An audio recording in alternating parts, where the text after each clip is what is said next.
Everyone, welcome to IO preps. Myself Khushi और मैं आपको स्वस्थ पढ़ा रही हूँ। तो आज का हमारा टॉपिक है दिनचर्या का इंट्रोडक्शन, जिसमें फर्स्ट टॉपिक आता है prevention according to the syllabus. अब प्रिवेंशन क्या होता है? तो प्रिवेंशन कंसिस्ट ऑफ, प्रिवेंशन में 4 चीज़ें आती हैं बेसिकली। सबसे पहले तो हम प्रिवेंशन क्यों करते हैं? किसी भी चीज़ को रोकने के लिए, ठीक है, ताकि वो हमारे ऊपर ना हो, उसका इफ़ेक्ट जो है वो हमारे ऊपर ना हो या उसका इफ़ेक्ट हमारे ऊपर कम हो, तो टू डिक्रीज़ द इम्पैक्ट। ठीक। सेकंड क्या होगा कि अगर हम प्रिवेंशन लेंगे प्रॉपर किसी भी डिज़ीज़ के लिए या किसी भी और प्रॉब्लम के लिए, तो क्या होगा कि वो प्रॉब्लम जो है आगे बढ़ेगी नहीं। जब वो आगे नहीं बढ़ेगी तो वो स्टॉप हो जाएगी, मतलब वो हमारे एक तरह से कंट्रोल में आ गई। तो कंट्रोल करने के लिए उसके बाद जब वो चीज़ कंट्रोल हो जाएगी तो क्या होगा, धीरे धीरे क्या होगा, एक एरिया में वो एलिमिनेट हो जाएगी। मतलब कि एलिमिनेट और इरेडिकेट में डिफरेंस ये होता है कि एलिमिनेट का मतलब है एक स्मॉल रीजन में से किसी भी चीज़ का हट जाना, रिमूव हो जाना, और इरेडिकेट का मतलब होता है फ्रॉम अ लार्ज एरिया एक डिज़ीज़ जो है वो रिमूव हो गई। तो पहले हम शॉर्टर स्टेप पे जाएंगे एलिमिनेशन पे, कि एक छोटे से एरिया से वो डिज़ीज़ जो है वो रिमूव हो गई। उसके बाद वो इरेडिकेट होगी कि पूरी कंट्री से या पूरे ग्लोब से वो रिमूव हो गई, दैट इज़ इरेडिकेट। तो प्रिवेंशन क्या होता है? Prevention consist of to stop और control, to decrease the impact, to eliminate and eradicate any health event और डिज़ीज़ और problem, that is your prevention. अब नेक्स्ट आता है लेवल्स ऑफ प्रिवेंशन। तो बेसिकली 4 लेवल्स ऑफ प्रिवेंशन है।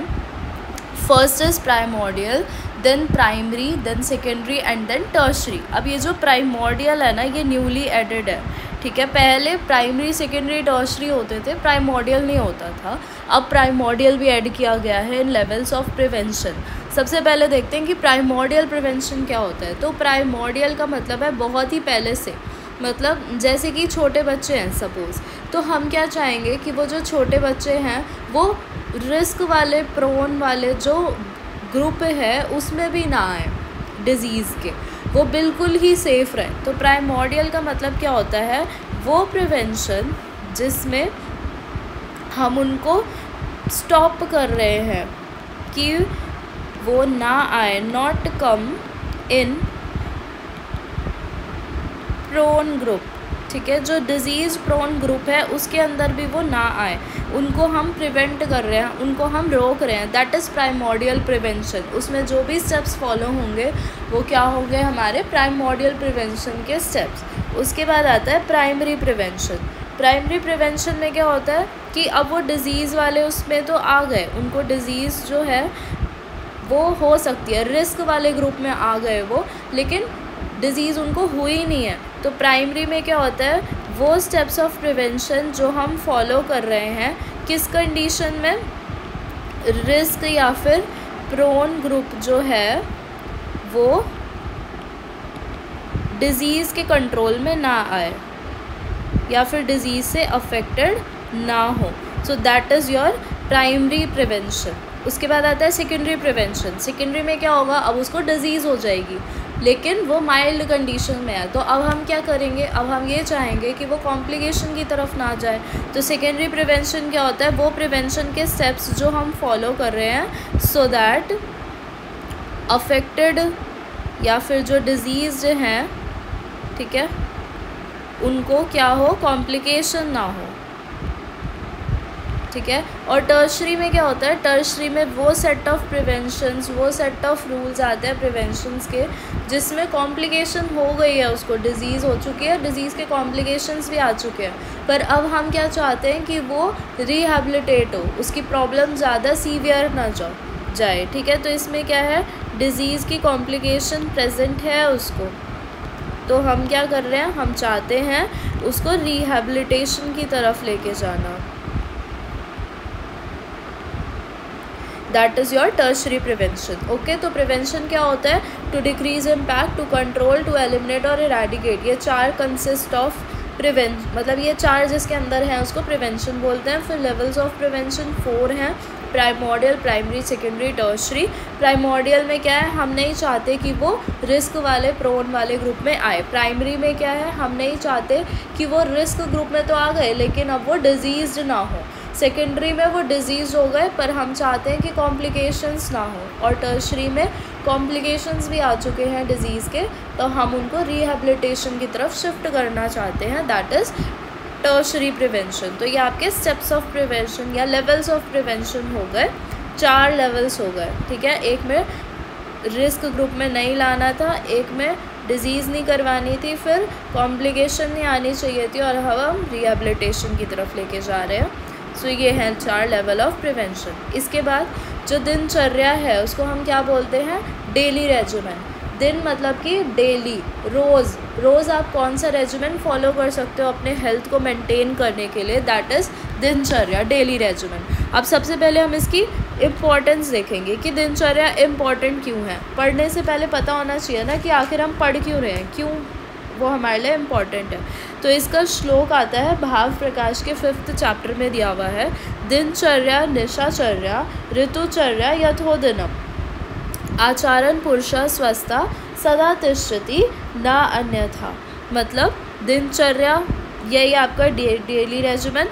दिशाचर्या मतलब रात्रिचर्या, निशा का मतलब होता है रात, रात्रिचर्या मतलब जो हम नाइट के टाइम पे रेजिमेंट फॉलो करते हैं, दैट इज़ निशाचर्या। ऋतुचर्या मतलब सीजनल रेजिमेंट, सीजन्स के लिए डिफरेंट हम जो रेजिमेंट फॉलो करते हैं। यथो दिनम, यथ का मतलब, यथा मतलब नित्य, रोज़, ठीक है। यथो दिनम रोज़, ठीक है। तो जो भी पुरुष, आचारण पुरुषः, ठीक है, जो भी पुरुष फॉलो करता है, आचार करता है दिनचर्या का, निशाचर्या और ऋतुचर्या का हर रोज़, स्वस्था सदा तिष्ठति, वो हमेशा स्वस्थ रहता है, ना अन्यथा, इसके अलावा वो स्वस्थ नहीं रह पाएगा। तो ये इम्पॉर्टेंस आ गई दिनचर्या के अकॉर्डिंग टू भाव प्रकाश। अब नेक्स्ट आचार्य चरक ने भी सूत्र स्थान में बताया है, जो 5th चैप्टर है उसमें, कि तस्य नित्यम प्रयुंजित, जो नित्य हमेशा प्रयुंजित प्रयोग करता है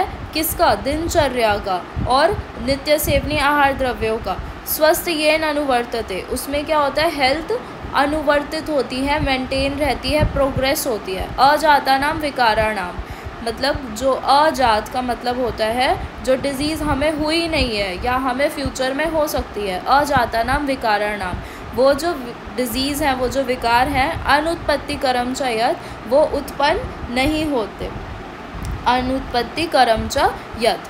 तो ये 2 इम्पॉर्टेंस हो गई दिनचर्या की, एज सेट बाय आचार्य भाव प्रकाश एंड आचार्य चरक। देन नित्य सेवनीय आहार द्रव्य, ये भी चरक सूत्र 5th का श्लोक है। अब कौन कौन से ऐसे आहार द्रव्य हैं जो हम रोज़ डेली में अपने यूज़ कर सकते हैं, तो षष्टिक शाली मुदगान, षष्टिक का मतलब होता है 60 दिन में पकने वाला, 60 डेज़ में जो मैच्योर हो, ऐसी जो पैडी की क्रॉप है, राइस की क्रॉप है, दैट इज षष्टिक शाली। देन मुदगांश, मुदग मतलब कि ग्रीन ग्राम। सेंधव, सेंधव लवण मतलब सॉल्ट होता है ना, सेंधव वो। अम्लके यवान, अम्लक मतलब आम्लकी, जो आंवला होता है, एम्बिलिका ऑफिसिनालिस, वो। यवान, यवान का मतलब है यहाँ पे यव से। यव और ओट्स डिफरेंट होते हैं, ओट्स यवक होते हैं और जो यव है वो जौ होता है। शालीपयो सर्पी जांगलम मधु च अभ्यासेत। पयो का मतलब होता है दुग्ध, मिल्क। सर्पी का मतलब है घृत। अब पय और सर्पी जो है उसमें सबसे बेस्ट होते हैं गोघृत और गोदुग्ध। जांगलम, जांगल मांस कौन सा होता है, जो डेजर्ट एरिया वाले एनिमल्स होते हैं उनका जो मांस है वो। मधु च अभ्यासेत, मधु मतलब शहद। तो ये वो आहार द्रव्य हैं जिनका हम डेली प्रैक्टिस कर सकते हैं। इसके बाद हम आते हैं दिनचर्या के ऊपर। दिनचर्या की स्टार्टिंग होती है ब्रह्म मुहूर्त से। जैसे कि जो अष्टांग हृदय का 2nd चैप्टर है, जो फर्स्ट प्रॉफ में सबने पढ़ा होगा, उसमें दिनचर्या का वर्णन है। तो स्टार्टिंग ही कहाँ से हो रही है, ब्रह्म मुहूर्त से। तो यहाँ पे हम स्टार्ट करेंगे ब्रह्म मुहूर्त से। अब ब्रह्म मुहूर्त, ठीक है, ब्रह्म मुहूर्त क्या होता है, ब्रह्म का मतलब होता है ज्ञान और मुहूर्त क्या होता है, मुहूर्त का मतलब है टाइम, ये एक टाइम पीरियड होता है। एक मुहूर्त जो होता है उसके अंदर 1 आवर 24 मिनट्स आते हैं। एक मुहूर्त में 48 मिनट्स होते हैं। और यहाँ पे हमने बोला है सूर्योदय से 2 मुहूर्त पूर्व, मतलब जब सनराइज़ होता है, विंटर्स में अलग होता है, समर में अलग होता है टाइमिंग, तो वो जो टाइमिंग है उससे 2 मुहूर्त पूर्व। 2 मुहूर्त कितने हो जाएंगे? 1 आवर 48 मिनट्स 24 मिनट्स। 48 मिनट्स का एक मुहूर्त है, 2 मुहूर्त होंगे 1 आवर 24 मिनट्स के।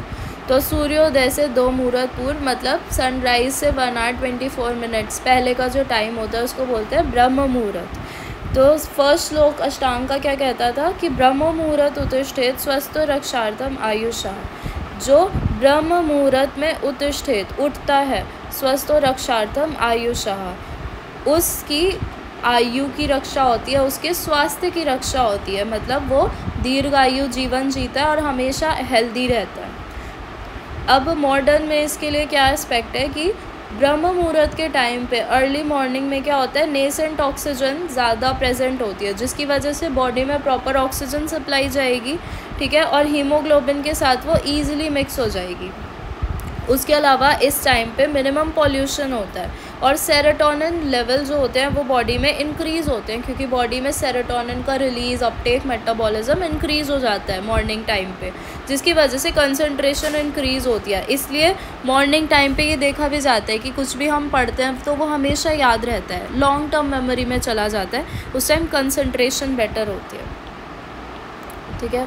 तो इंक्रीज कंसंट्रेशन। उसके बाद आता है ऊषापान। ब्रह्म मुहूर्त के बाद है ऊषापान। ऊषा का मतलब क्या होता है? प्रत्युष काल, ठीक है, या फिर ब्रह्म मुहूर्त को भी ले सकते हो आप, ऊषा। और पान का मतलब पीयते इति पानम, जिसे पिया जाए उसे पान कहते हैं। सूर्योदय से पूर्व या फिर रात्रि के अंतिम प्रहर में जो पान पिया जाता है, जो मतलब लिक्विड लिया जाता है, दैट इज़ ऊषा पान। अब वो लिक्विड जो है वो अलग अलग कॉन्सेप्ट्स हैं। आप उसको ताम्र के बर्तन में रख के और फिर मॉर्निंग में उसको पी रहे हो, वो भी हो सकता है, या फिर ल्यूक वार्म वाटर भी नॉर्मली पिया जा सकता है। उसके अलावा डिज़ीज़ कंडीशन के अकॉर्डिंग अलग अलग चीज़ें होती हैं, जैसे कि किसी किसी को हम गुडूची का क्वाथ भी देते हैं, किसी को कुछ और देंगे, तो ऐसे डिज़ीज़ के अकॉर्डिंग वो चीज़ें भी हो सकती है। और नॉर्मल हेल्दी पर्सन में क्या होता है, ल्यूक वार्म वाटर ले सकते हो आप, या फिर ताम्र के बर्तन में जल को रखकर उसे भी पी सकते हो। तो सूर्योदय से पूर्व या फिर रात्रि का अंतिम प्रहर, प्रहर जो होता है वो 3 आवर्स का होता है। अब कितनी क्वांटिटी में पीना चाहिए? तो 8 प्रसृति पीना चाहिए। कितना? 8 प्रसृति, ठीक है। 8 प्रसृति कितना होता है? एक प्रसृति में 80 ml आते हैं, तो 8 × 80 that is 640 ml, approximately slightly more than ½ litres. इतना वाटर इनटेक या इतना ऊषा पान हमें करना चाहिए। अब 8 प्रसृति कैसे याद करोगे? तो देखो, ऊषा पान में ये श है, अब इस श में हम ऐसे 8 को इमेजिन कर सकते हैं, ठीक है। तो इससे याद रहेगा कि ऊषा पान में 8 प्रसृति जल लिया जाता है। अब इसके इन बेनिफिट्स क्या हैं? तो दीर्घायु, दीर्घायु क्या होगी? देखो, कलयुग में जो वर्ष मैक्सिमम आयु है वो 100 ईयर्स है। दीर्घायु का मतलब क्या होगा? जो 100 ईयर्स से ज़्यादा जिए, तो दीर्घायु।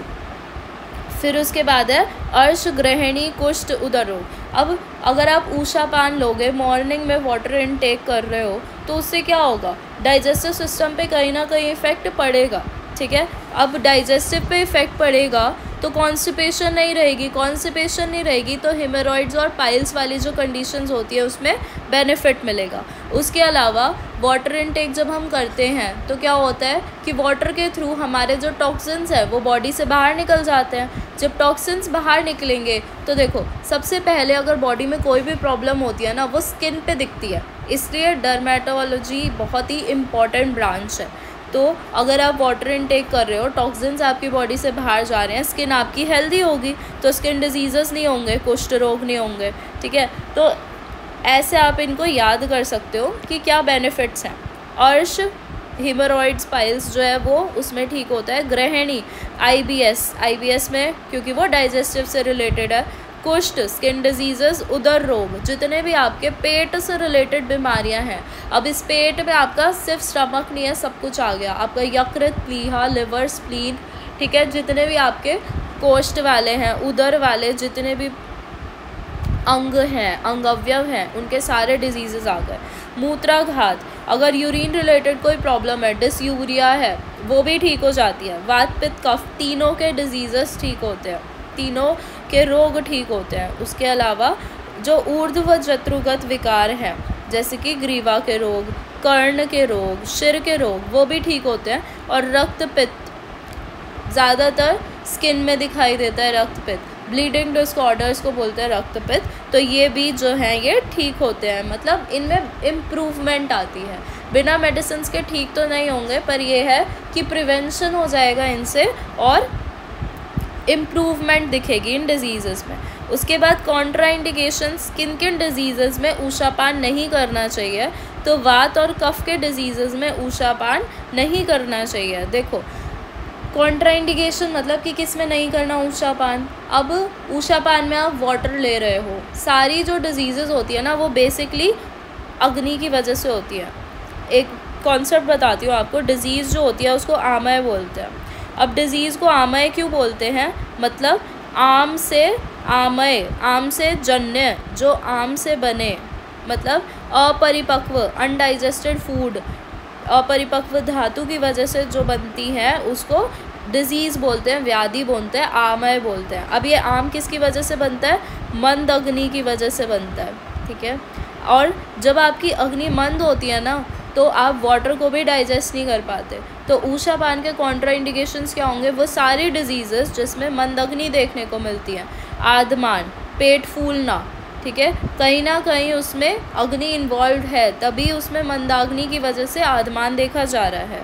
शत, जब चोट लग जाती है, वात का अत्यधिक कोप हो जाता है, अग्नि जो है वो डिस्टर्ब होगी वात की वजह से, ठीक है। फिर उसके बाद स्नेह, स्नेह, वमन, विरेचन, जब भी आप ये किसी पेशेंट को देते हो उसके बाद क्या होता है, उसकी अग्नि मंद हो जाती है। इसलिए हम संसर्जन कर्म भी करते हैं उसमें, कि वो जो पेशेंट है, जो रोगी है, जो क्षीण हो गया, उसकी अग्नि को बढ़ाने के लिए हम उसे यवागु पेय वगैरह देंगे। उसके बाद हम उसको फूड पे, अन्न पे शिफ्ट करते हैं। तो मंद अग्नि इसका रीज़न है। तो कॉन्ट्रा इंडिकेशंस में आप वो सारी चीज़ें लिख सकते हो जो मंद अग्नि की वजह से हो रही हैं। तो वात कफ वाले रोग बेसिकली डिजीज़ मंद अग्नि की वजह से होते हैं, वात कफ इसलिए लिख दिया।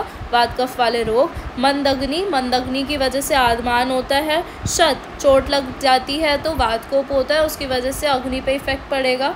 और स्नेह, वमन, विरेचन के बाद, ठीक है। तो यहाँ पे अब हम इसे फिनिश करते हैं, नेक्स्ट लेक्चर में हम इससे आगे देखेंगे। That's all for today, thank you.